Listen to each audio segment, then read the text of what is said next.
বাবার কাছে, মায়ের কাছে বেশি সময় কাটায় একজন শিশু ছেলে, একজন বাচ্চা ছেলে। বাবা তো সকাল হলো কাজে চলে গেল, চাকরিতে চলে গেল, ব্যবসাতে চলে গেল, কাজে চলে গেল, কামে চলে গেল, কিন্তু ওই শিশুটা, ওই বাচ্চাটা, ওই ছেলেটা সবসময় কার কাছে থাকে? মার কাছে থাকে। এই জন্য শিক্ষিত নারীর অনেক দরকার রয়েছে। মা যদি শিক্ষিত হয় আর বাবা যদি অশিক্ষিত হয়, তবু ছেলেটা একটা শিক্ষিত হয়ে গড়ে উঠতে পারবে। কারণ যে মা হলো শিক্ষিত, মা হলো জ্ঞানী, ওই মা নিজের সন্তানকে শিক্ষার গুরুত্ব সম্পর্কে বোঝাতে পারবে। ওই মা সকালবেলাতে উঠে ওই ছেলেদেরকে চিরুনি করে দিয়ে, তেল সাবুন মাখিয়ে দিয়ে, হাতে একখানা বই দিয়ে মাদ্রাসা পাঠাবে, মসজিদ পাঠাবে, বানাত পাঠাবে। একজন মা এটা পারবে। কিন্তু যদি মাটা অশিক্ষিত হয়, যদি জ্ঞানী না হয়, যদি অজ্ঞ হয়, তাহলে এই মা ওই সন্তানকে মাদ্রাসা পাঠাতে পারবে না। যদিও পারে, এই শিক্ষার গুরুত্ব ছেলেকে, সন্তানকে বুঝাতে পারবে না। জি, এই জন্য আল্লাহ রাসূল বলেছেন যে যখন তোমরা বিবাহ করবে, পুরুষদেরকে আল্লাহ রাসূল বিশেষ করে আদেশ করে বললেন যে যখন তোমরা বিবাহ করবে, তখন তোমরা দিনদারি মেয়েকে দেখে বিবাহ করো, তোমরা শিক্ষিতা নারীকে দেখে তোমরা বিবাহ করো। আল্লাহ রাসূল বলেছেন, তুনকাহুল মারআতু লিআরবাঈন লিমালিহা ওয়া লিহাসাবিহা ওয়া লিজামালিহা ওয়া লিদীনিহা ফাজফার বিযাতিদ দ্বীন। আল্লাহ রাসূল বললেন, দুনিয়ার মানুষেরা, পৃথিবীর মানুষেরা চারখানা গুণ দেখে একজন নারীকে, একজন মহিলাকে বিবাহ করে। পৃথিবীর মানুষ চারটা গুণ দেখে একজন মেয়েকে বিবাহ করে। এক নম্বর, লিমালিহা, ওই মহিলাটার মাল সম্পত্তি দেখে। দ্বিতীয় নম্বরে, ওয়ালি হাসাবিহা, দুনিয়ার মানুষ ওই মহিলাটার বংশ দেখে, খানদান দেখে। এবং তিন নম্বরে, পৃথিবীর মানুষেরা দেখে ওয়ালি জামালিহা, ওই মহিলাটা, ওই মেয়েটা দেখতে সুন্দরী কিনা। চার নম্বরে আল্লাহ রাসূল বললেন, দুনিয়ার মানুষেরা চার নম্বরে তার দীনদারি দেখে। কিন্তু আল্লাহ রাসূল বললেন, ও দুনিয়ার মানুষ, যখন তোমরা বিবাহ করবে, মাল না থাকলে চলবে, সুবহানাল্লাহ, বংশ না থাকলে চলবে, সুন্দরী না হলে চলবে, কিন্তু যদি ওই মেয়েটার ভিতরে, ওই নারীর ভিতরে যদি দীনদারি থাকে, ওই মেয়েটা যদি শিক্ষিত হয়, ওই মেয়েটা যদি দীনদারি হয়, ওই মেয়েটা যদি নামাজি হয়, ওই মেয়েটা যদি রোজাদার হয়, ওই মেয়েটা যদি ঈমানদার হয়, তাহলে ওই মেয়েটাকে তোমরা বিবাহ করো। সুবহানাল্লাহ। এজন্য আল্লাহ রাসূল বললেন যে তোমরা দীনদারি মেয়েকে দেখে তোমরা বিবাহ করো। যখন তুমি দীনদারি একটা মেয়ে বাড়িতে আনবে, তখন তোমার শিশুরা, তোমার বাচ্চারা, তোমার ছেলে মেয়েরা ওই মায়ের কাছ থেকে ভালো আদর যত্ন পাবে এবং সঠিক পথে চলার চেষ্টা করবে। ওই মা নিজের সন্তানকে সঠিক পথে চলার চেষ্টা করবে। সুবহানাল্লাহ। এই জন্য আল্লাহ রাসূল আরেকটা হাদিসে বলেছেন, কুল্লু মাউলুদিন ইউলাদু আলাল ফিতরা فأبواه يهودانه أو ينصرانه أو يمجسانه। আল্লাহ রাসূল বললেন, ও দুনিয়ার মানুষেরা, ও পৃথিবীর মানুষেরা, ভালো করে শুনে নাও, প্রত্যেক সন্তান, প্রত্যেক বাচ্চা ছেলে নিজের দ্বীনের উপরে জন্মগ্রহণ করে, দ্বীন ইসলামের উপরে জন্মগ্রহণ করে, কিন্তু তার মা বাবা তাকে ভুল পথে নিয়ে চলে যায়। তার মা বাবা তাকে ইহুদি বানিয়ে দেয়, তার মা বাবা তাকে খ্রিস্টান বানিয়ে দেয়, তার মা বাবা তাকে মাজুসি বানিয়ে দেয়। প্রত্যেক সন্তান দ্বীনি ফিতরাতের উপরে, ইসলাম ধর্মের উপরে জন্মগ্রহণ করে, কিন্তু তার মা বাবা তাকে ভুল পথে নিয়ে চলে যায়, তাকে ইহুদি বানিয়ে দেয়, তাকে খ্রিস্টান বানিয়ে দেয়, তাকে মাজুসি বানিয়ে দেয়। সুবহানাল্লাহ। যেহেতু এখানে মা বাবার কথা আছে, কিন্তু মার উপরে বেশি প্রভাব, কারণ মায়ের কাছে সব সময় ওই সন্তানটা থাকে। সুবহানাল্লাহ। আমার ভাইয়েরা, শরীয়তে মহিলাদের শিক্ষার কত গুরুত্ব দিয়েছে, সুবহানাল্লাহ। যখন ইসলামের প্রথম ওহী নাজিল হয়, প্রথম ওহী যেটা নাজিল হয়েছিল ইসলামের, সেটা কি? ইকরা, তোমরা পড়ো, ইকরা, তোমরা পড়ো। ভাইরা আমার, এখানে আল্লাহ রাব্বুল আলামিন কোন পুরুষদেরকে নির্দিষ্ট করে বলেননি, কোন পুরুষ মানুষকে খাস করে বলেননি, নির্ধারণ করে বলেননি। আল্লাহ রাব্বুল আলামিন বললেন, ইকরা, তোমরা পড়ো, তোমরা পড়ো। তাহলে এখানে পুরুষ নারী, নারী পুরুষ উভয়ের জন্য একই হুকুম যে তোমরা পড়ো, তোমরা পড়ো। শিক্ষার কত গুরুত্ব দিলেন। আল্লাহ তাবারক ওয়া তাআলা সর্বপ্রথম ওহী যেটা নাযিল করলেন সেটা কি? যে তোমরা পড়ো, পড়ো, তোমরা পড়ো। এবার একটু আগে চলেন। আল্লাহ রাসূল হাদিসের মধ্যে বললেন, তালাবুল ইলমি ফারিজাতুন আলা কুল্লি মুসলিমিন। আল্লাহ রাসূল বললেন, ও দুনিয়ার মানুষ, ও পৃথিবীর মানুষেরা, তোমরা ভালো করে শুনে নাও, শিক্ষা অর্জন করা, বিদ্যা অর্জন করা, শিক্ষা অর্জন করা প্রত্যেক মুসলমানের উপরে ফরজ। প্রত্যেক মুসলমান নর নারীর উপরে শিক্ষা অর্জন করা ফরজ। এখানেও আল্লাহ রাসূল শুধু পুরুষদেরকে নির্ধারণ করে বললেন না, অথচ এখানে বললেন যে তোমরা তোমরা শিক্ষা অর্জন করো। মুসলমানের উপরে শিক্ষা অর্জন করা ফরজ। যারা মুসলমান নর হোক কিংবা নারী হোক, তাদের উপরে শিক্ষা অর্জন করা ফরজ। তোমরা শিক্ষা অর্জন করো, তোমরা শিক্ষা অর্জন করো। সুবহানাল্লাহ। শিক্ষার তাহলে কত গুরুত্ব দিয়ে দিলেন, শিক্ষার কত গুরুত্ব বলা হলো। এবার একটু আগে বাড়েন, মহিলাদের শিক্ষার কত গুরুত্ব রয়েছে ইসলামের মধ্যে।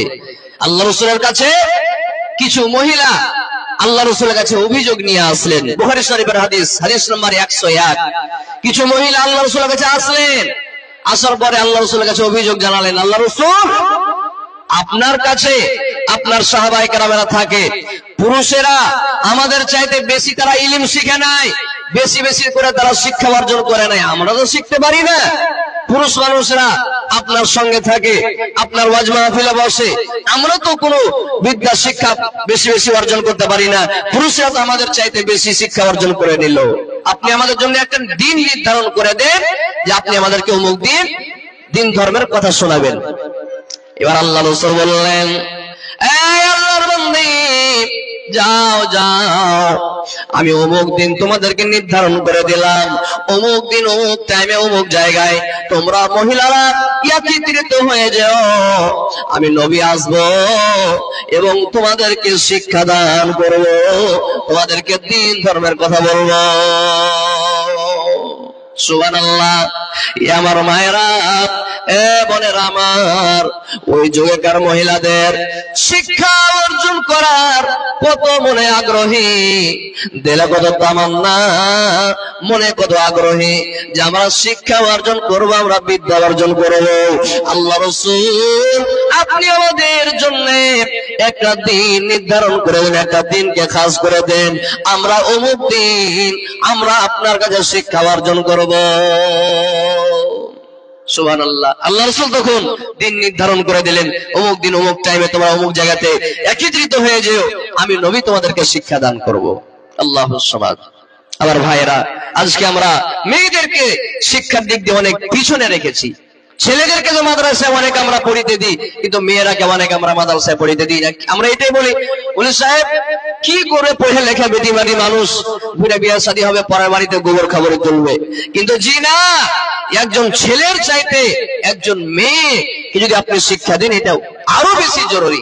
কারণ এখনই যে বললাম যে একজন পুরুষ মানুষ শিক্ষিত হলে একটা লোক শিক্ষিত হবে, আর একজন মহিলা মানুষ যদি শিক্ষিত হয় তাহলে গোটা পরিবারের লাভ হবে, গোটা সমাজের লাভ হবে। আল্লাহুস সামাদ।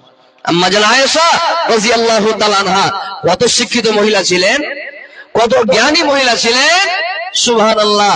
আম্মা জান আয়েশার ব্যাপারে হাদিসের মধ্যে এসেছে যে আম্মা জান আয়েশা রাদিয়াল্লাহু তাআলা আনহা এত জ্ঞানী মহিলা ছিলেন, এত শিক্ষিত মহিলা ছিলেন, এত জ্ঞানী মহিলা ছিলেন যে বড় বড় সাহাবায়ে কেরাম আম্মা জান আয়েশার কাছে বড় বড় মসলা মাসাইল নিয়ে আসতেন এবং আম্মা জান আয়েশার কাছে ওই মসলার হল করে নিতেন। সুবহানাল্লাহ, কত জ্ঞানী মহিলা ছিলেন যে বড় বড় সাহাবায়ে কেরাম আয়েশার কাছে আসতেন এবং আয়েশার কাছে ওই মসলার হল করে নিতেন, ওই মসলা জেনে নিতেন। আল্লাহুস সামাদ। আমার ভাইয়েরা, শুধু তাই নয়, আম্মা জান আয়েশা রাদিয়াল্লাহু তাআলা আনহার ব্যাপারে হাদিসের মধ্যে এসেছে, আম্মা জান আয়েশা মোটামুটি 2200 থেকে অধিক হাদিস বর্ণনা করেছেন। আম্মা জান আয়েশা মোটামুটি 2200 থেকে অধিক হাদিস উনি বর্ণনা করেছেন, হাদিস রিওয়ায়াত করেছেন। সুবহানাল্লাহ। ইমাম জুহরি রাহমাতুল্লাহি আলাইহি উনি বলছেন, ও দুনিয়ার মানুষ, ভালো করে তোমরা শুনে নাও, আম্মা জান আয়েশা এত জ্ঞানী মহিলা ছিলেন, এত জ্ঞানী মহিলা ছিলেন, এত জ্ঞানী মহিলা ছিলেন। আম্মা জান আয়েশার জ্ঞান যদি সারা পৃথিবীর মহিলাদের সাথে তুলনা করা হয়, আম্মা জান আয়েশার জ্ঞান সারা পৃথিবীর মহিলাদের জ্ঞানের সাথে যদি তুলনা করা হয়, তাহলে আম্মা জান আয়েশার জ্ঞান বেশি হয়ে যাবে। শুধু তাই নয়, ইমাম জুহরি রাহমাতুল্লাহি আলাইহি উনি বলছেন, আম্মা জান আয়েশার জ্ঞানকে, আম্মা জান আয়েশার শিক্ষাকে যদি এক পাল্লায় রেখে দেওয়া হয় এবং অন্য পাল্লাতে দুনিয়াতে যত মহিলা আছেন, যত নারী আছেন, যত শিক্ষিতা মহিলা আছেন, সমস্ত শিক্ষিত মহিলার জ্ঞান যদি অন্য পাল্লায় রেখে দেওয়া হয়, তাহলে ইমাম জুহরি বলছেন যে আম্মা জান আয়েশার জ্ঞান বেড়ে যাবে, আম্মা জান আয়েশার দিকে আর পাল্লা ভারী হয়ে যাবে। সুবহানাল্লাহ, এত জ্ঞানী মহিলা ছিলেন। শুধু তাই নয়, আম্মা জান আয়েশা কত জ্ঞানী মহিলা ছিলেন। আবু মুসা আশআরী রাদিয়াল্লাহু তাআলা আনহু উনি বলছেন যে আমরা সাহাবায়ে কেরাম যখন কোন হাদিস বুঝতে পারতাম না, কোন হাদিস যখন আমাদের কাছে বুঝতে অসুবিধা হয়ে যেত, কোন হাদিস যখন আমরা বুঝতে পারতাম না, মুশকিলে পড়ে যেতাম, তখন আমরা এই হাদিসটাকে নিয়ে আম্মা জান আয়েশা রাদিয়াল্লাহু তাআলা আনহার কাছে চলে যেতাম এবং আয়েশা রাদিয়াল্লাহু তাআলা আনহা এই হাদিসটা সুন্দর করে আমাদেরকে বুঝিয়ে দিতেন। সুবহানাল্লাহ। দেখেন আম্মা জান আয়েশা কত জ্ঞানী মহিলা ছিলেন। যদি আপনার বাড়িতে, আপনার যদি সমাজে একজন জ্ঞানী মহিলা, এই মতো একজন যদি আলেমা থাকে, একজন জ্ঞানী শিক্ষিতা মহিলা থাকে, কত সমাজের উপকার। আল্লাহুস সামাদ। যে সমাজের মহিলারা আসবে এবং আপনার ওই মেয়ের কাছ থেকে, ওই মহিলার কাছ থেকে শিক্ষা অর্জন করবে, জ্ঞান অর্জন করবে, বড় বড় মাসলা মাসাইল হল করবে। আল্লাহুস সামাদ। আমার ভাইয়েরা, বাপজানেরা আমার, আজকে আমার মা খালারা কোরআন পড়িতে জানে না, কোরআন পড়িতে জানে না, কোরআনের শিক্ষা অর্জন করে না। আল্লাহুস সামাদ। সাহাবায়ে কেরামদের যুগের মহিলারা কত কোরআন মুখস্থ করেছিলেন। আল্লাহুস সামাদ। একজন সাহাবীর কথা শুনেন, যে সাহাবীটার নাম হলো হযরত সাফওয়ান বিন মুআত্তাল রাদিয়াল্লাহু তাআলা আনহু। সাফওয়ান বিন মুআত্তালের বিবি কত কোরআন মুখস্থ করেছিলেন। সাফওয়ান বিন মুআত্তালের বিবি কত কোরআন জানতেন, ভালো করে শুনে নেন। একদিন সাফওয়ান বিন মুআত্তালের বিবি আল্লাহর নবীর কাছে অভিযোগ নিয়ে গেছেন, আল্লাহর নবীর কাছে কেস করতে গেছেন, শিকায়াত নিয়ে গেছেন নিজের স্বামীর ব্যাপারে, নিজের স্বামীর ব্যাপারে আল্লাহর নবীর কাছে 3টা অভিযোগ নিয়ে গেছেন, 3টা কেস নিয়ে গেছেন। কি কি 3টা অভিযোগ? সাফওয়ান বিন মুআত্তালের বিবি আল্লাহ রাসূলকে গিয়ে বলছেন, নবীজি আমার স্বামী সাফওয়ান বিন মুআত্তালের ব্যাপারে 3টা অভিযোগ, 3টা কেস আপনার কাছে নিয়ে এসেছি গো নবী। বলে কি কি? এবার সাফওয়ান বিন মুআত্তালের বিবি বলছেন, নবী গো আমার স্বামী সাফওয়ান বিন মুআত্তাল, আমি যখন নামাজ পড়ি, আমি যখন নামাজের অবস্থায় থাকি, আমার স্বামী সাফওয়ান আমাকে নামাজের হালাতে বল মারে আর বলে নামাজ ছেড়ে দে, তুই নামাজ ছেড়ে দে। নবীজি প্রথম নম্বর শিকায়ত হলো যে আমার স্বামী সাফওয়ান আমাকে নামাজের হাতে মারে আর বলে যে নামাজ ছেড়ে দে, তুই নামাজ ছেড়ে দে, আর তুই নাও, তোমাকে নামাজ পড়তে হবে না। এক নম্বর কেস, সুবহানাল্লাহ। দ্বিতীয় নম্বর কেস, ওই মহিলা বললেন, নবী গো, আমার স্বামী সাফওয়ান এত জালেম গো নবী, ও আল্লাহ রাসূল, আমি যখন রোজার অবস্থায় থাকি, আমি যখন রোজার হালাতে থাকি, নবী গো, আমার স্বামী সাফওয়ান বিন মুআত্তাল আমার মুখে খেজুর দিয়ে দেয়, আমার মুখে পানি দিয়ে দেয়, আর বলে রোজা ছেড়ে দে, তুই রোজা ছেড়ে দে, তোকে রোজা করতে হবে না।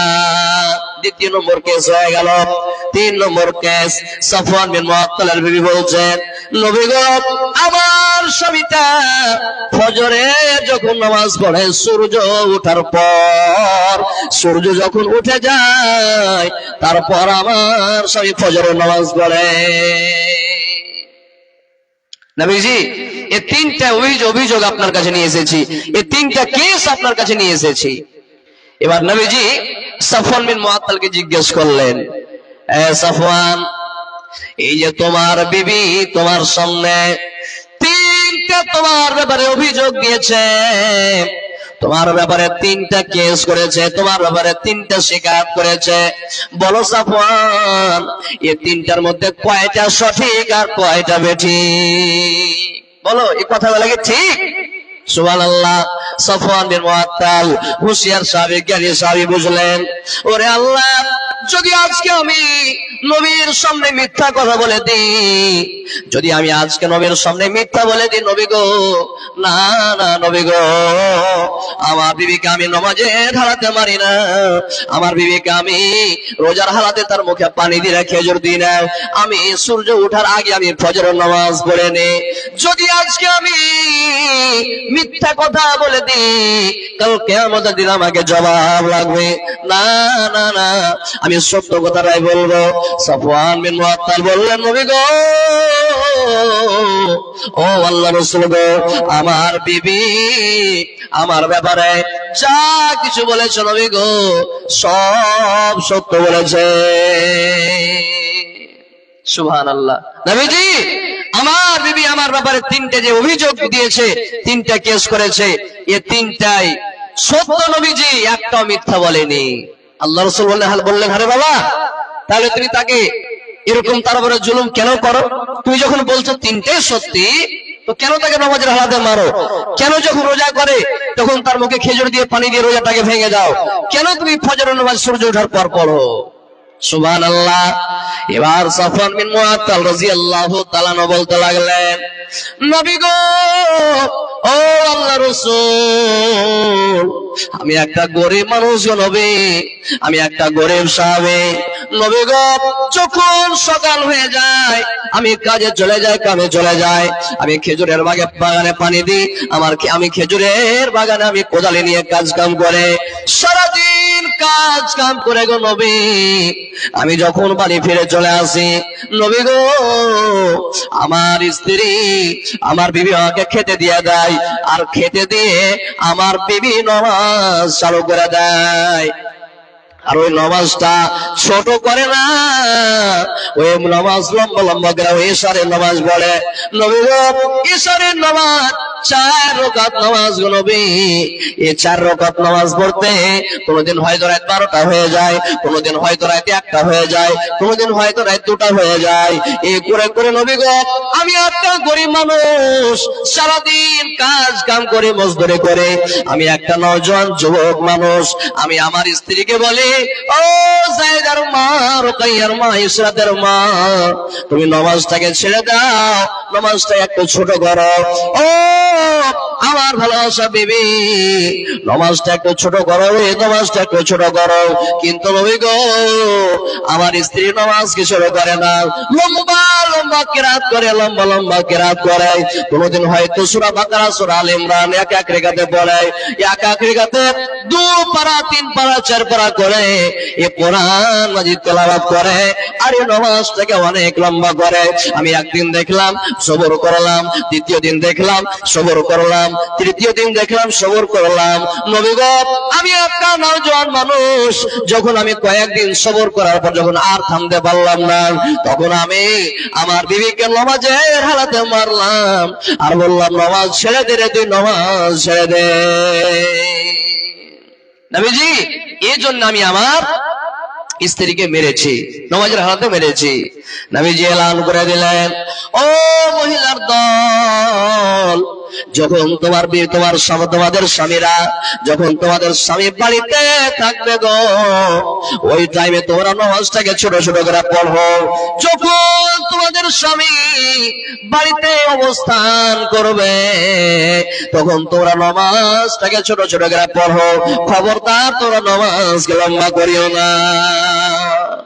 এবার আল্লাহ রাসূল বললেন, যখন সে রোজা করে তার মুখে খেজুর দিয়ে পানি দিয়ে রোজাটাকে কেন ভেঙে দাও?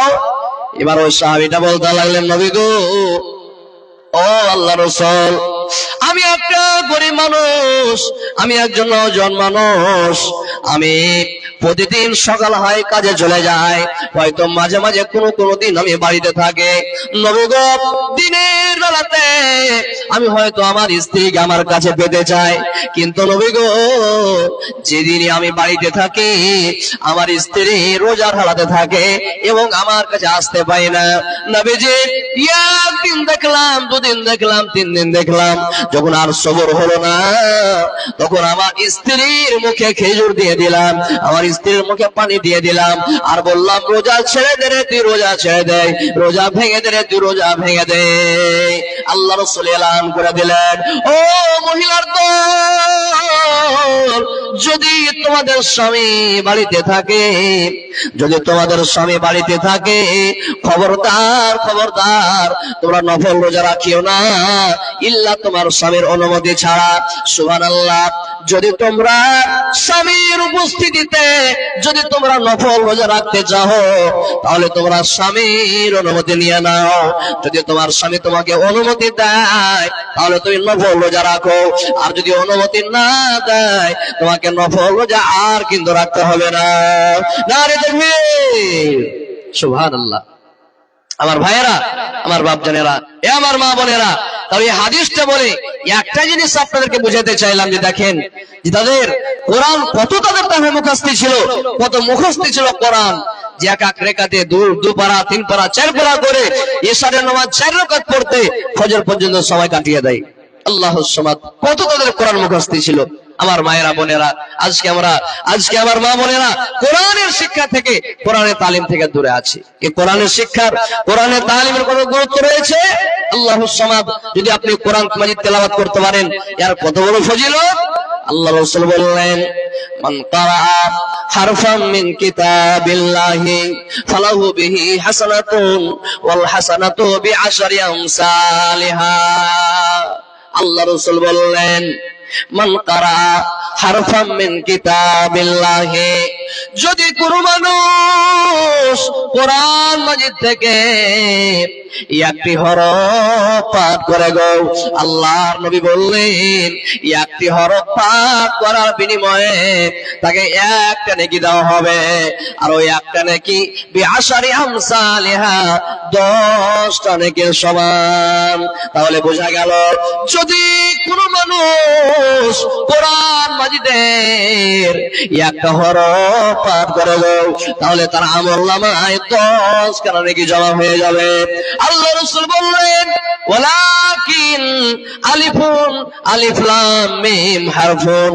আল্লাহ রাসূল বললেন, ও দুনিয়ার মানুষ, আমি এটা বলি না যে আলিফ লাম মিম একটা হরফ, ওয়ালাকিন আলিফুন হারফুন ওয়া লামুন হারফুন ওয়া মিমুন হারফুন।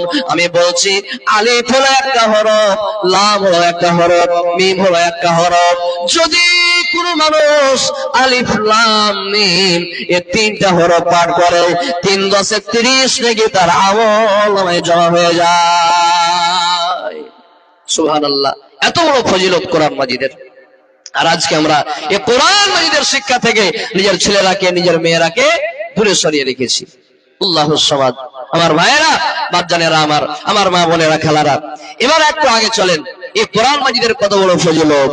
আল্লাহ রাসূল বললেন, ইকরাউল কোরআন, তোমরা কোরআন মাজিদ তেলাওয়াত করো, তোমরা কোরআন মাজিদ পড়ো, তোমরা কোরআনে তেলাওয়াত করো, কারণ এই কোরআন মাজিদ কিয়ামতের দিন তোমাদের জন্য সুপারিশ করবে। সুবহানাল্লাহ। যে কিয়ামতের দিন কত কঠিন দিন হবে, যে কিয়ামতের দিন মা ছেলেকে চিনবে না, ছেলে মাকে চিনবে না, যে কিয়ামতের দিন একজন সন্তান, একটা লোক বাবা নিজের ভাইকে চিনবে না, যে কিয়ামতের দিন বাপ বেটার পরিচয় থাকবে না, যে কিয়ামতের দিন স্বামী স্ত্রীকে চিনবে না, স্ত্রী স্বামীকে চিনবে না। এই মতো কঠিন দিন, এই মতো কঠিন কিয়ামতের দিন এ কোরআন তোমাদের জন্য সুপারিশ করবে। তাই আল্লাহ রাসূল বললেন, ইকরাউল কোরআন ফাইন্নাহু ইয়াতি ইয়াউমাল কিয়ামাতি শাফিআন লিআসহাবিহি। তোমরা কোরআন মাজিদ তেলাওয়াত করো, তোমরা কোরআন মাজিদ পড়ো। যদি তোমরা কোরআন মাজিদ পড়ো গো, তাহলে কোরআন তোমাদের জন্য কিয়ামতের দিন সুপারিশ করবে। এই কোরআন তোমাদের জন্য সুপারিশ করবে কিয়ামতের দিন। যে কিয়ামতের দিন কেউ কাহারির হবে না, যে কিয়ামতের দিন কেউ কাহারির সাহায্য করবে না, ওই কিয়ামতের দিন এই কোরআন আপনার জন্য সুপারিশ করবে। আল্লাহুস সামাদ। কত বড় ফজিলতের কথা ভাইয়েরা আমার। এবার একটু আগে চলেন। এই কোরআন মাজিদের মধ্যে সুবহানাল্লাহ একটা সূরা আছে, সূরাতুল বাকারা। এই বাকারার শেষে সুবহানাল্লাহ একটা আয়াত আছে। এই বাকারা সূরার মধ্যে একটা আয়াত আছে, যে আয়াতটাকে আমরা বলি আয়াতুল কুরসি। যে আয়াতুল কুরসি আমরা প্রত্যেক ফরজ নামাজের পরেও এই আয়াতুল কুরসি পড়ি। এই আয়াতুল কুরসির কত ফজিলত। আল্লাহ রাসূল বললেন, মান কারাআ আয়াতুল কুরসি বাদা কুল্লি সালাতিন মাকতুবাতিন।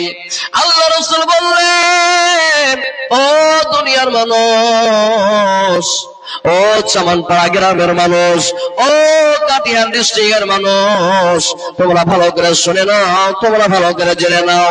আল্লাহ রাসূল সাল্লাল্লাহু আলাইহি ওয়াসাল্লাম বললেন, এই কোরআন মাজিদের মধ্যে এই আয়াতুল কুরসির কত বড় ফজিলত। সুবহানাল্লাহ। আল্লাহ রাসূল বললেন, যদি কোনো মানুষ প্রত্যেক ফরজ নামাজের পর, প্রত্যেক ফরজ সালাতের পর যদি আয়াতুল কুরসি পাঠ করে নাই, যদি আয়াতুল কুরসিটা পড়ে নিতে পারে, তাহলে ওই লোকটাকে জান্নাত যাওয়া থেকে কোনো জিনিস থেমে নাই, ওই লোকটাকে জান্নাত যাওয়া থেকে কোনো জিনিস রোকে নাই, ইল্লাল মত। মত তাকে রোকে আছে, মত তাকে থেমে আছে। যেমনি লোকটা মারা যাবে গো, যেমনি লোকটা মৃত্যুবরণ করবে, ওই লোকটা ডাইরেক্ট আল্লাহর জান্নাতে চলে যাবে। খোদার প্রেমে কি আনন্দ সবাই জানে না, প্রেম বিনে প্রাণ বন্ধুরে দেখা পাইবা না। খোদার প্রেমে কি আনন্দ সবাই জানে না, প্রেম বিনে প্রাণ বন্ধুরে দেখা পাইবা না। নূহ নবীর বন্যা এলো, সব ডুবিয়া শেষ হইল। নূহ নবীর বন্যা এলো, সব ডুবিয়া শেষ হইল। খোদার প্রেমিক যারা বাঁচিয়া গেল, আপন সন্তান বাঁচল না। প্রেমিক রে, প্রেম বিনে প্রাণ বন্ধুরে দেখা পাইবা না।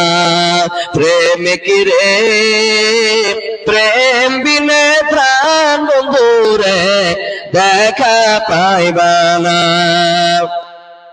খোদার প্রেমে কি আনন্দ, খোদার প্রেমে কি আনন্দ সবাই জানে না, প্রেম বিনে রে দেখা পাইবা না। ইব্রাহিম খলিল ছিলেন, পুত্র ইসমাইলের কুরবানি দিলেন। ইব্রাহিম খলিল ছিলেন, পুত্র ইসমাইলের কুরবানি দিলেন। এত কুরবানি নয়, কুরবানি নয়, শুধু ইশকের বাহানা। প্রেম কি রে, প্রেম বিনে প্রাণ বন্ধু রে দেখা পাইবা না। প্রেম কি রে, প্রেম বিনে প্রাণ বন্ধু রে দেখা পাইবা না। খোদার প্রেমে কি আনন্দ, খোদার প্রেমে কি আনন্দ সবাই জানে না। প্রেম বিনে প্রাণ বন্ধু রে দেখা পাইবা না। প্রেম বিনে প্রাণ বন্ধু রে দেখা পাইবা না। সুবহানাল্লাহ। এবার একটু আগে বলেন, আমি যেটা বলছিলাম এই আয়াতুল কুরসির কত ফজিলত। এক নম্বর ফজিলত আমরা শুনলাম, আল্লাহ রাসূল বললেন যদি কোনো মানুষ প্রত্যেক ফরজ নামাজের পর এই আয়াতুল কুরসি পাঠ করতে পারে, আল্লাহ রাসূল বললেন তাকে জান্নাত যাওয়া থেকে শুধু মওত রুকে আছে, যেমনি লোকটা মরবে সোজা জান্নাতে চলে যাবে। এত বড় ফজিলত এই আয়াতুল কুরসির। সুবহানাল্লাহ। আমার ভাইয়েরা, আমার মায়েরা বোনেরা, এই আয়াতুল কুরসির কত বড় ফজিলত। সুবহানাল্লাহ। আর একটা হাদিসের কথা শুনলেন, আল্লাহ নবীর যুগে, আল্লাহ রাসূলের জামানায় বাইতুল মাল, খেজুর, জও, গম এক জায়গায় জড়ো হয়েছিল। কে পাহারাদারি করবে? এ খেজুর কে যোগাবে? এ মালের কে পাহারাদারি করবে? এ গম কে যোগাবে? জও কে যোগাবে? একজন সাহাবী যার নাম হযরত আবু হুরায়রা রাদিয়াল্লাহু তাআলা আনহু, তিনি দাঁড়িয়ে গেলেন, নবী গো আমি এই খেজুর আমি যোগাবো, এই মালের পাহারাদারি আমি করব, আমি এই মাল যোগাবো, আমি মালের পাহারাদারি মালের যোগানদারি আমি করবো গো নবী। আল্লাহর নবী বললেন, এ আবু হুরায়রা ঠিক আছে বাবা, তুমি এই মালের যোগানদারি করো, ঠিক আছে এই মালের তুমি পাহারাদারি করো, এই মালের তুমি যোগানদারি করো। আবু হুরায়রা সাহাবী এই মালের যোগানদারি করছেন রাতের বেলাতে। ওই জায়গাতে বাইতুল মাল, খেজুর, জও, গম, মেলা রকম মাল এক জায়গাতে রাখা আছে। আবু হুরায়রা রাদিয়াল্লাহু তাআলা আনহু এই মালের পাহারাদারি করতে লাগলেন, যোগানদারি করতে লাগলেন। খুব ভালো করে শুনবেন হাদিসটা। এবার কিছু যখন রাত হয়েছে, হঠাৎ একটা চোর চুরি করতে এসেছে। হঠাৎ করে একটা চোর চুরি করতে এসেছে, আসার পর মাল বোঝ করতে লেগেছে, বোরাতে মাল বোঝ করতে লেগেছে। এবার আবু হুরায়রা রাদিয়াল্লাহু তাআলা আনহু চট করে তার হাত ধরে বলছে, আমি এখানে মালের পাহারাদারি করছি, যোগানদারি করছি, আর আমার সামনে তুমি মাল চুরি করছো। বলছে ছেড়ে দাও ভাই, আর চুরি করবো না, ছেলে মেয়েরা না খেয়ে আছে ভাই, কান্নাকারি করছে, এই জন্য এসেছিলাম, ছেড়ে দাও, আজ কোনোদিন চুরি করতে আসবো না। বলে আসবে না তো? না। চোরকে ছেড়ে দিলেন, চলে গেলেন। সকাল হলো, আল্লাহ নবীকে জানিয়ে দিয়েছেন আল্লাহ তাবারাক ওয়া তাআলা। এবার আমি বলছি আবু হুরায়রা রাত্রে তোমার কাছে কে এসেছিল? বলছে নবীজি একটা চোর চুরি করতে এসেছিল, আসবো না বলে তাকে ছেড়ে দিয়েছি। আল্লাহ নবী বললেন, আবু হুরায়রা চোর বলেছে আসবো না, কিন্তু আমি নবী বলছি আজ রাত্রেও তোমার কাছে ওই চোরটা চুরি করতে আসবে। বলে তাই? তো হ্যাঁ। আবার দ্বিতীয় রাতে কিছুক্ষণ যখন রাত হয়েছে, আবার ওই চোরটা চুরি করতে চলে এসেছে, আবার মাল বোঝ করতে লেগেছে। আবু হুরায়রা সাহাবী এবার চট করে আবার তার হাত কেন্দ্রে বলছে, তুই প্রথম রাতে আমাকে ধোকা দিলে, বলছে আর চুরি করতে আসবো না, আজ রাত্রে আবার চুরি করতে এসেছো, আজকে তোমাকে ছাড়বো না। বলছে ভাই ছেড়ে দাও, আর চুরি করতে আসবো না, বাড়িতে ছেলে মেয়েরা কান্নাকাটি করছে, ভাই ছেড়ে দাও, আর কোনোদিন চুরি করতে আসবো না। বলে আসবে না তো? না। সেদিনও চোরকে ছেড়ে দিলেন, চোর চলে গেলেন। সকাল হলো, নবী বললেন, আবু হুরায়রা চোর চুরি করতে এসেছিল? বলে হ্যাঁ নবীজি এসেছিলেন। বলছে কি বলেছে? বলছে আর আসবো না। আল্লাহ রাসূল বললেন, আবু হুরায়রা চোর বলেছে আসবো না, কিন্তু আমি নবী বলছি আবু হুরায়রা ওই চোরটা আজ রাত্রেও তোমার কাছে চুরি করতে আসবে, কিন্তু এরা আবু হুরায়রা আজ রাত্রে তুমি চোরটাকে ছাড়িও না, তুমি ছাড়িও না, ওই চোরটাকে আমার কাছে তুমি ধরে নিয়ে আসিও। বলছে ঠিক আছে নবীজি। তৃতীয় দিন আবার কিছু যখন রাত হয়েছে, আবার চোরটা চুরি করতে চলে এসেছে। আবার আবু হুরায়রা সাহাবী তার চোরটার চোরটার হাত ধরে বলছে, এই তুমি 3 রাত থেকে আগে ঠকাইছো, আজ তোমাকে ছাড়বো না, নবীর দরবারে তোমাকে হাজির করবো, আজ তোমাকে ছাড়া হবে না, 3 রাত থেকে খুব ঠকাইছো আগে। এবার ওই চোরটা বলছেন, আবু হুরায়রা ভাই, তোমাকে যদি আমি একটা মন্ত্র শিখিয়ে দিই, তোমাকে যদি আমি একটা দোয়া শিখিয়ে দিই, তুমি আমাকে ছাড়বে? কে দোয়া শিখাবে? কে দোয়া শিখাবে? চোর শিখাবে। এবার চোর বলছে, আবু হুরায়রা এই আল্লাহর বান্দা, যদি তোমাকে আমি একটা দোয়া শিখিয়ে দিই, একটা মন্ত্র যদি শিখিয়ে দিই, তুমি আমাকে ছাড়বে কি ছাড়বে না? এবার বলছে কি দোয়া? এবার চোর দোয়া শিখাতে লাগলো, এই আবু হুরায়রা তুমি পড়ো, আল্লাহু লা ইলাহা ইল্লাহু আল হাইয়ুল কাইয়্যুম লা তাখুযুহু সিনাতুন ওয়ালা নাওম। এই করে করে গোটা আয়াতুল কুরসি শিখিয়ে দিলেন। এবার চোর বললেন, আবু হুরায়রা এই দোয়াটা, এই মন্ত্রটা পড়ে তোমার কি লাভ আছে তুমি জানো? আবু হুরায়রা সাহেব বললেন জানি না। এবার চোর বলছেন, আবু হুরায়রা যখন তুমি রাত্রিবেলাতে যখন তুমি বিছানায় ঘুমাতে যাবে, বালিশে মাথা দেওয়ার আগে আগে এই আয়াতুল কুরসি, এই দোয়াটা, এই মন্ত্রটা যদি তুমি একবার পাঠ করে নাও, তাহলে আল্লাহ রাব্বুল আলামিনের পক্ষ থেকে তোমার বাড়িতে একটা ফেরেশতা আসবে। ওই ফেরেশতা এসে তোমার মোটরসাইকেল জোগাবে, তোমার লকড়ি জোগাবে, তোমার ভৈঁস জোগাবে, তোমার টাকা জোগাবে, তোমার সোনা চাঁদি জোগাবে। গোটা রাত ওই ফেরেশতা তোমার বাড়িতে পাহারাদারি করবে। কোন চোর তোমার বাড়িতে চুরি করতে পারবে না। নারে তাকবীর। বলছে কোন চোর তোমার বাড়িতে চুরি করতে পারবে না। এবার আবু হুরায়রা সাহেব বললেন, ঠিক আছে ভাই, এত বড় মন্ত্র শিখেছি, এত বড় দোয়া শিখেছি ভাই, যা ভাই তুই চলে যা, তুই চলে যা, তুই চলে যা। চোরকে ছেড়ে দিলেন। সকাল হলো, নবী আমার জিজ্ঞেস করলেন, আবু হুরায়রা চোর কি চুরি করতে আসেনি? আবু হুরায়রা তোমাকে যে আমি বলেছিলাম চোরকে আজ রাতে আমার কাছে ধরে নিয়ে আসিও। আবু হুরায়রা কি ব্যাপার, চোর কি আজ রাতে চুরি করতে আসেনি? আবু হুরায়রা বললেন, নবী গো, চোর চুরি করতে এসেছিল, কিন্তু নবী গো আজ রাত্রে আমাকে চোর একটা খুব দোয়া শিখিয়ে দিয়েছে নবী গো, একটা খুব সুন্দর মন্ত্র শিখিয়ে দিয়েছে, যার বিনিময়ে আমি ওই চোরটাকে ছেড়ে দিয়েছি। বলে কি দোয়া শিখিয়েছে?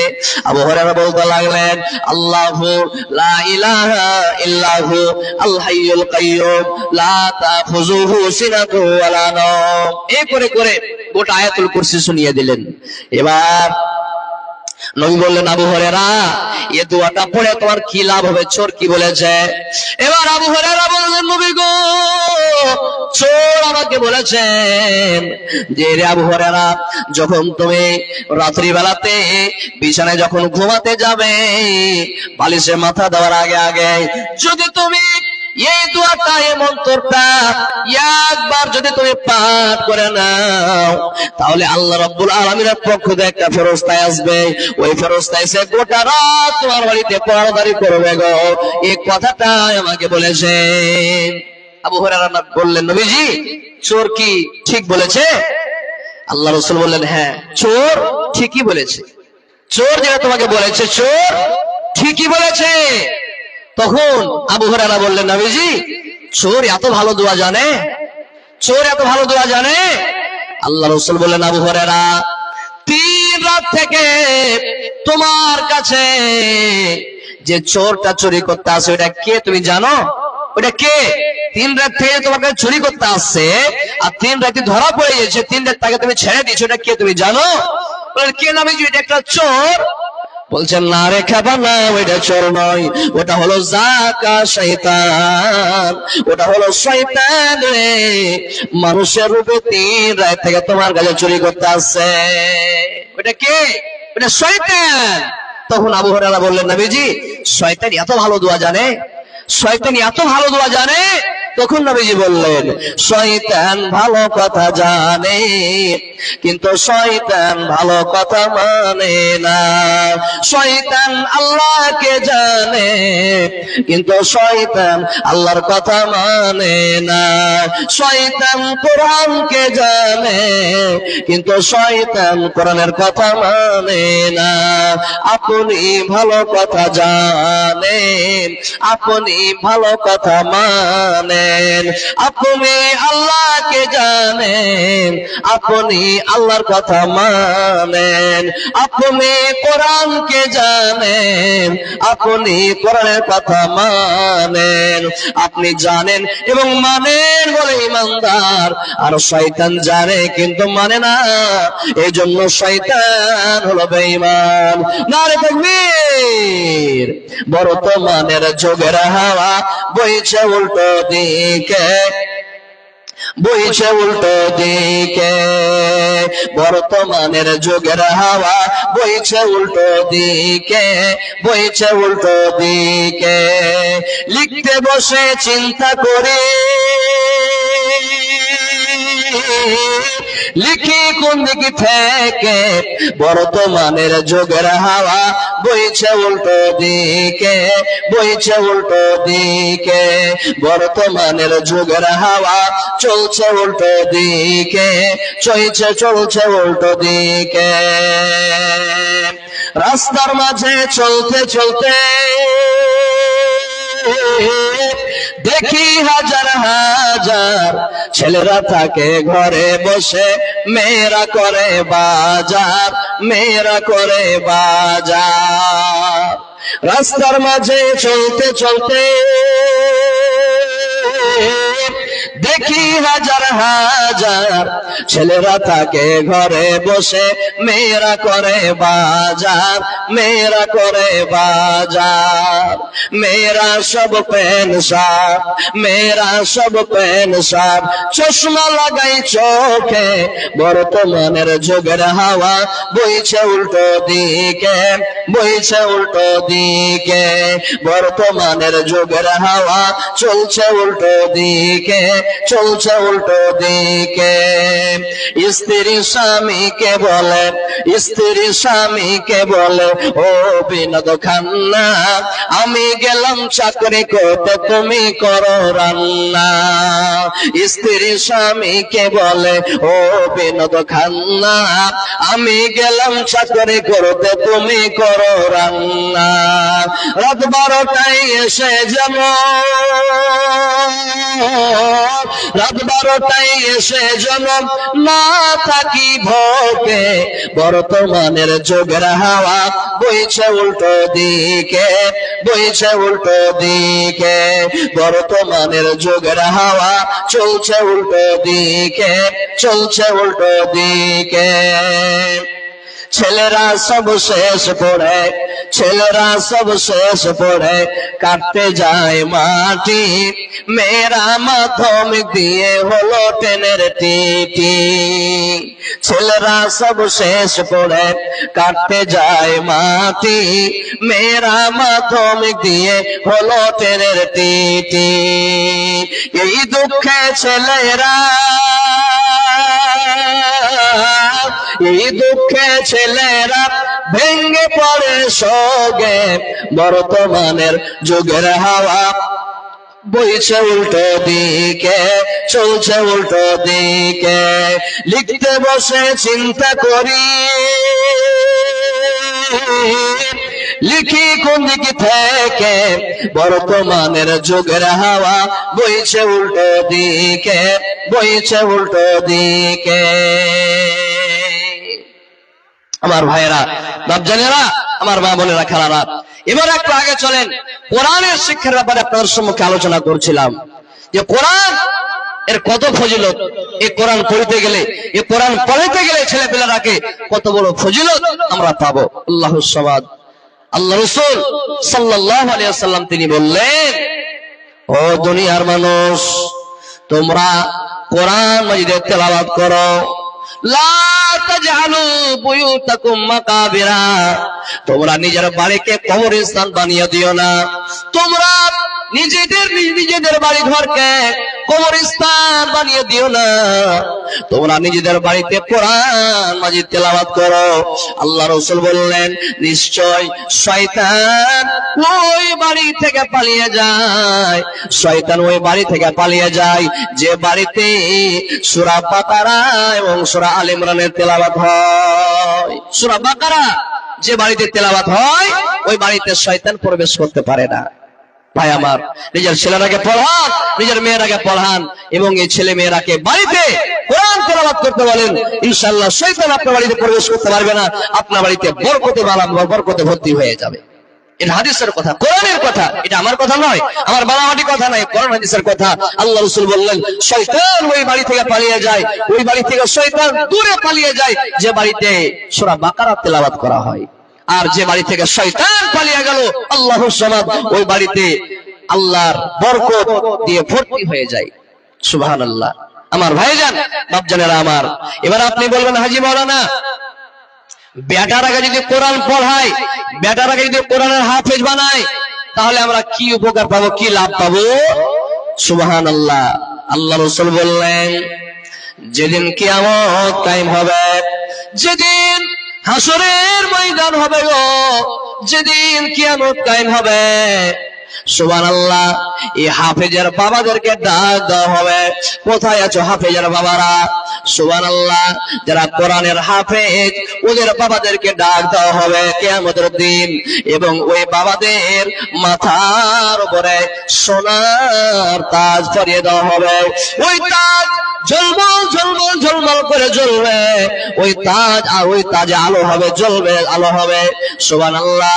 সবই এক অপরকে বলাবলি করবে, আর দেখো রে দেখো, এটা এই লোকটা দুনিয়ার বুকে কি এমন আমল করেছিল, যে আমল করার কারণে আল্লাহ রাব্বুল আলামিন আজকে কিয়ামতের দিন এত সম্মান তাকে দিয়েছেন।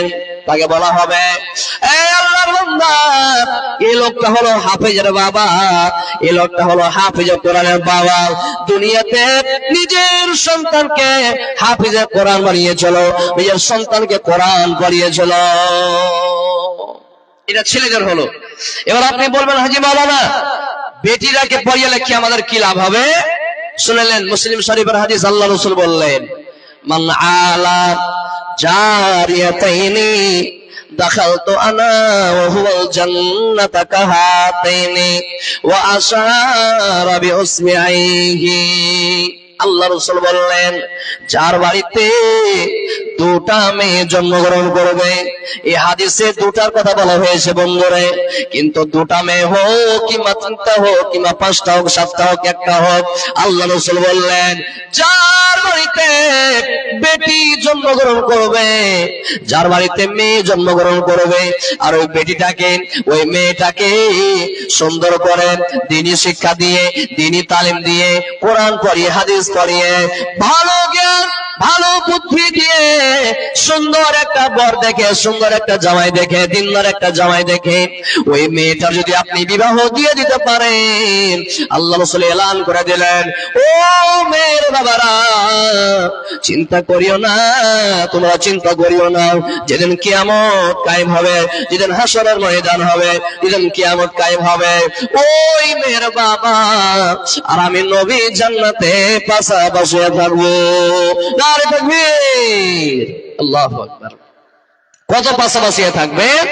আল্লাহ রাসূল সাল্লাল্লাহু আলাইহি ওয়াসাল্লাম এই দুটা আঙ্গুলকে দুটা লোককে ইশারা করে বলে দিলেন, এরে আমার উম্মত, এই দুটা আঙ্গুল যেমন দেখতে পাও পাশাপাশি রয়েছে, ঠিক নবীজি বলেছেন, ওই মেয়ের বাবা আর আমি নবী জান্নাতে এত পাশাপাশি থাকবো।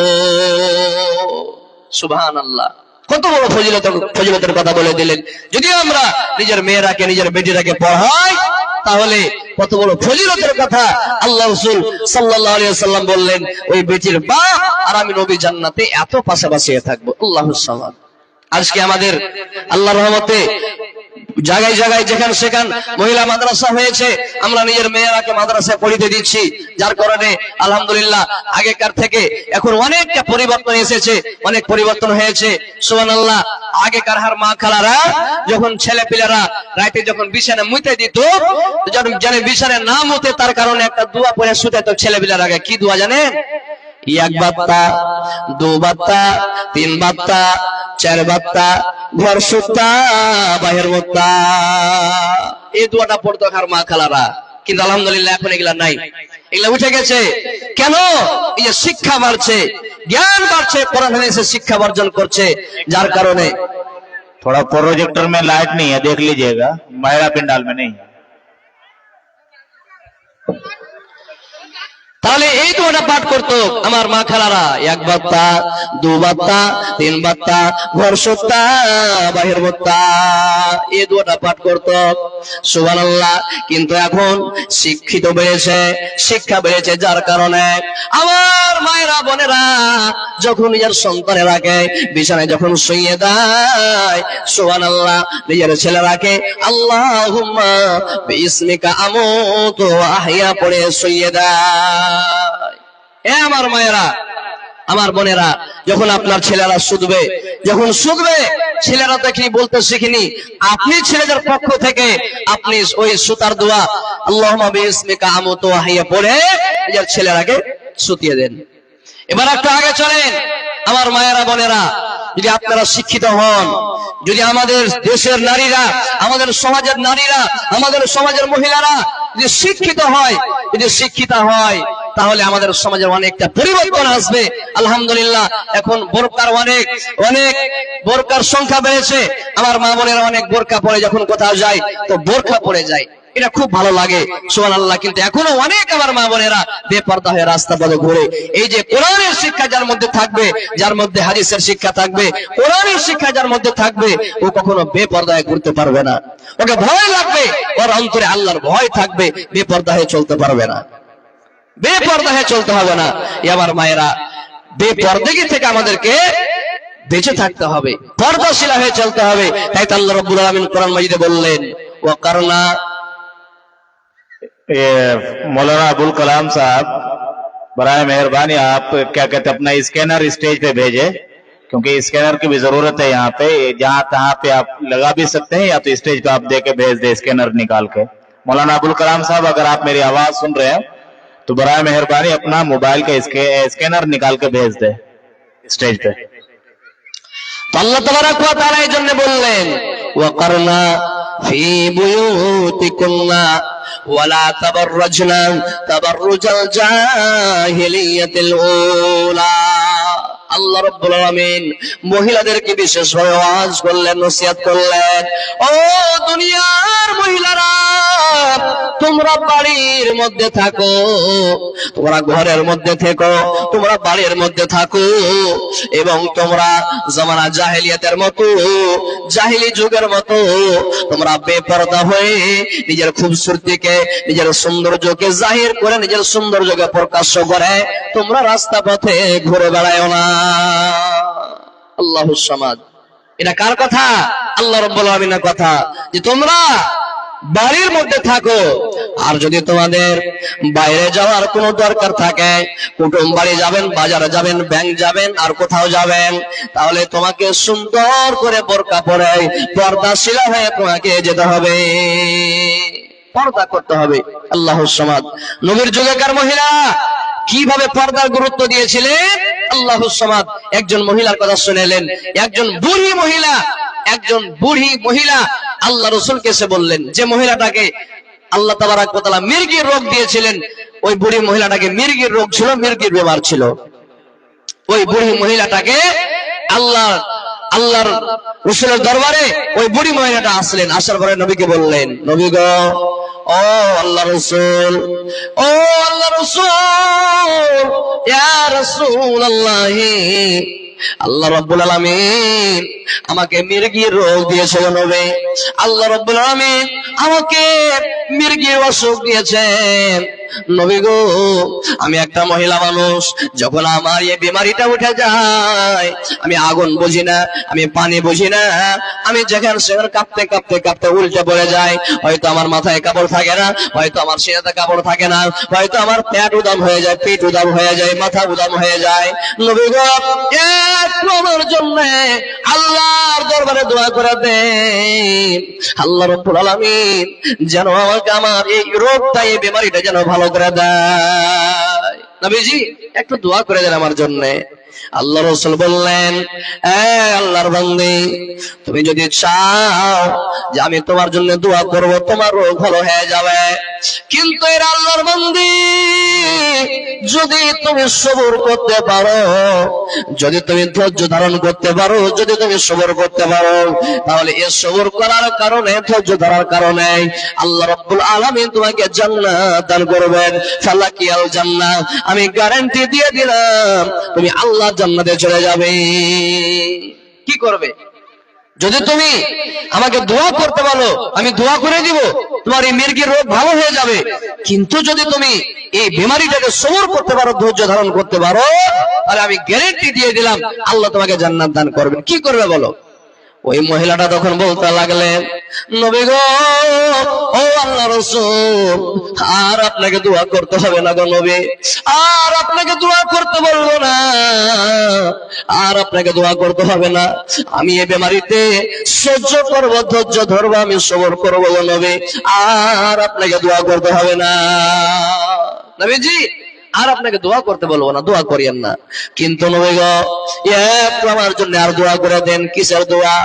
এই বেমারি ভালো হওয়ার জন্য নয়, নবী গো, একটু আমার জন্য আল্লাহর দরবারে দোয়া করে দেন যে আল্লাহ রাব্বুল আলামিন যখন আমাকে এই বেমারিটা দিবেন, আল্লাহ রাব্বুল আলামিনের পক্ষ থেকে যখন আমার এই বেমারিটা উঠবে, নবী গো, একটু আমার জন্য দোয়া করে দেন, আমি যেন ওই টাইমে বেপরদা না হয়ে যায়।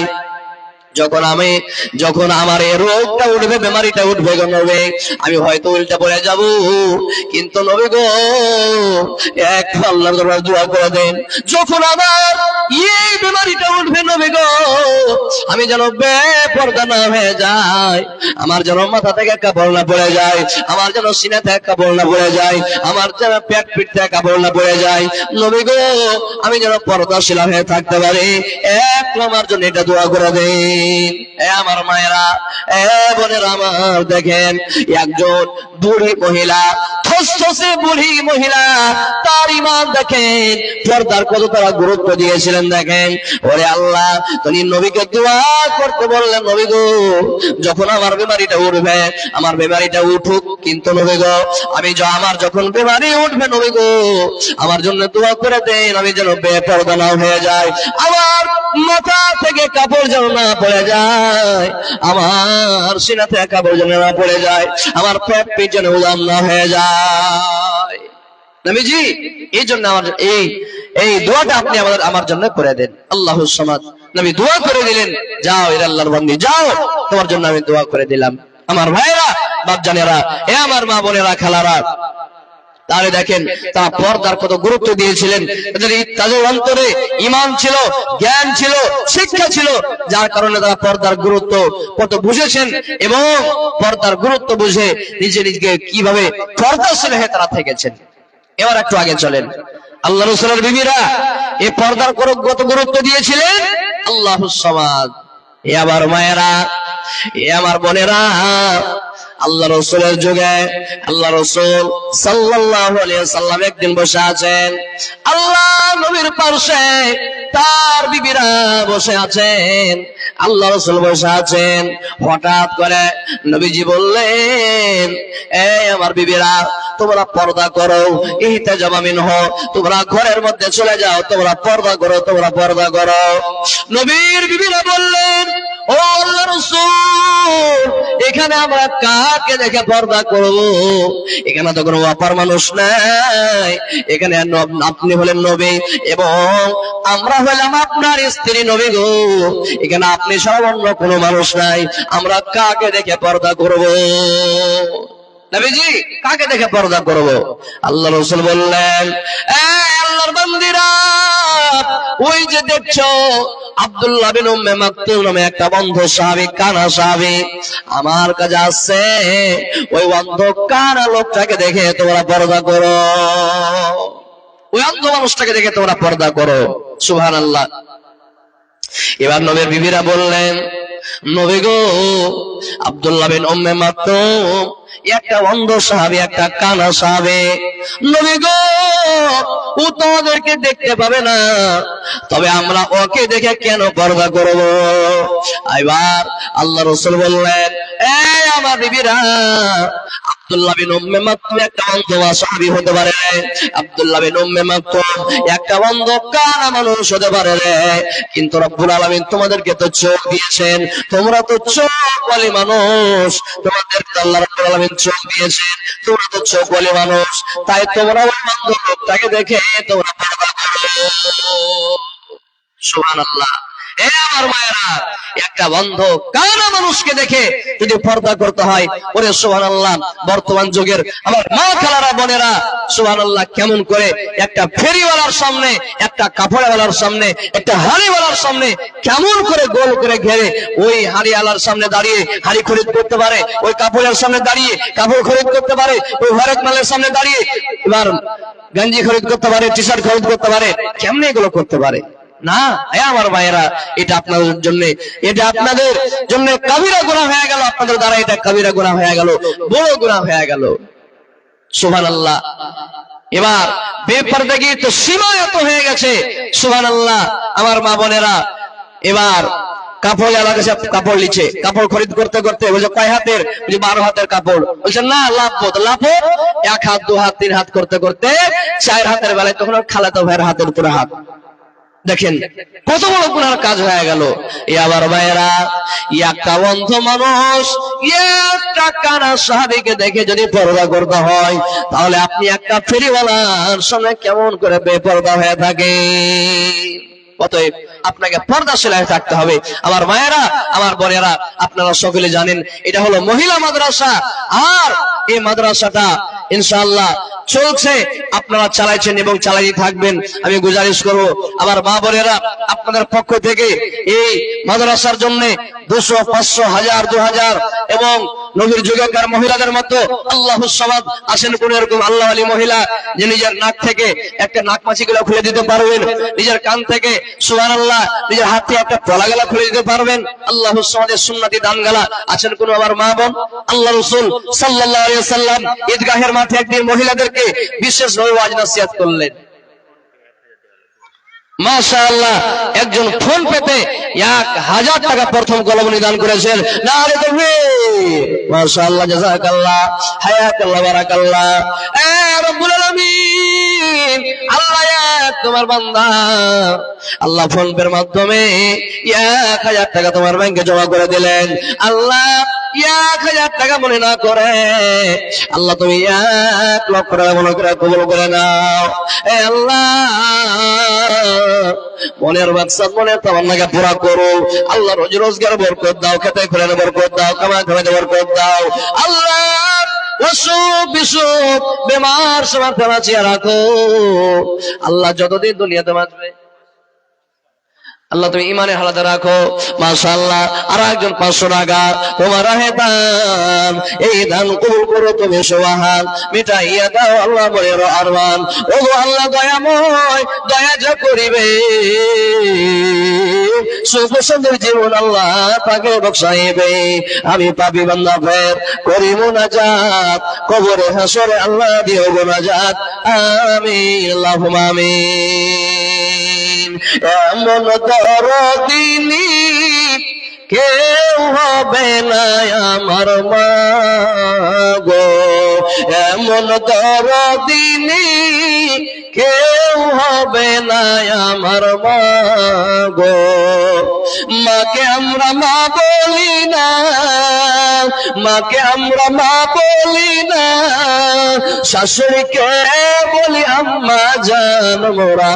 এমন মুসলমান মোদের নাই কান্দ জ্ঞান মোরা, এমন মুসলমান মোদের নাই কান্দ জ্ঞান।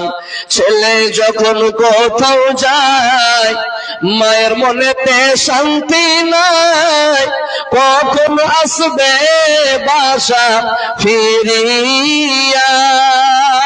ছেলে যখন কোথাও যায় মায়ের মনেতে শান্তি নাই, কখন আসবে বাসা ফিরিয়া।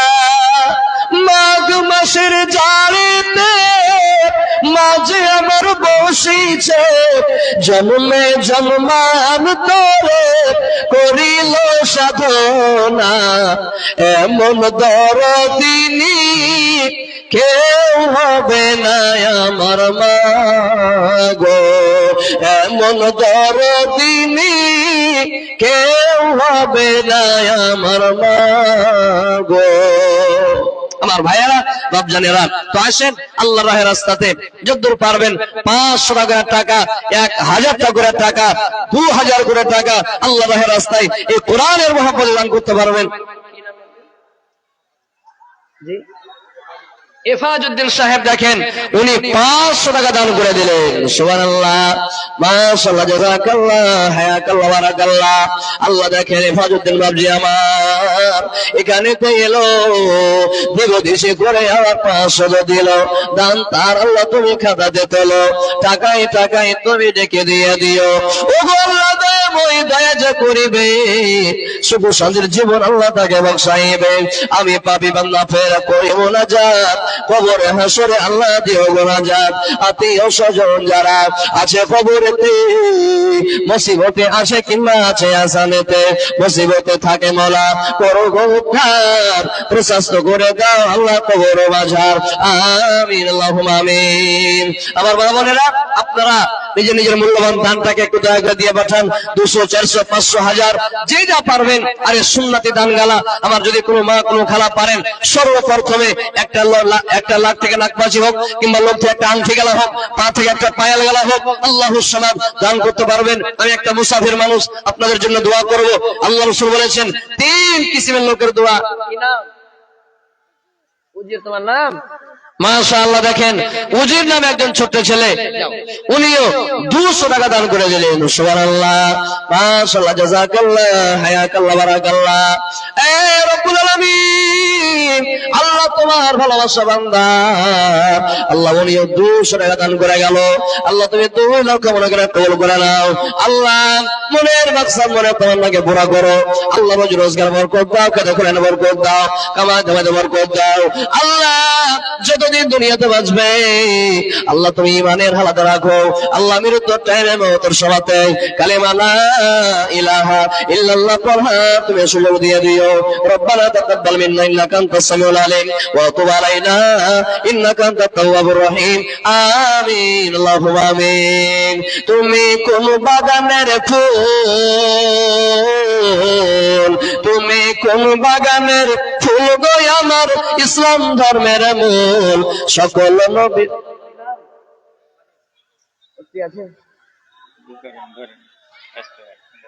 ভালো আছেন? মাশাআল্লাহ, দেখি তো 5000-এর মতন লাগছে। জি, আর কত আছেন? 2000, 2500 আছে। কমই কয়েছি মেলাই। তো আপনি যেটা কইছে ওকে পুরা করে দেন, আপনি 5000 টাকা দিয়ে দেন, কইন ইনশাআল্লাহ। কি নাম বললেন? মানিরুল ইসলাম, ঠিকাদার? আচ্ছা, আল্লাহ ব্যবসা বাণিজ্য বরকত দেবে, এটাই জমা থাকবে। আপনি 5000 টাকা পুরা করে দেন ইনশাআল্লাহ। নারে তাকবীর, আল্লাহু আকবার। তো কসম কহজি ভাই, আল্লাহকে একবার ডাকো তো। নারে তাকবীর। যা খায় আসনি। হায় আল্লাহ, সুবহানাল্লাহ, মাশাআল্লাহ, জাযাকাল্লাহ, হায়াকাল্লাহ, বারাকাল্লাহ।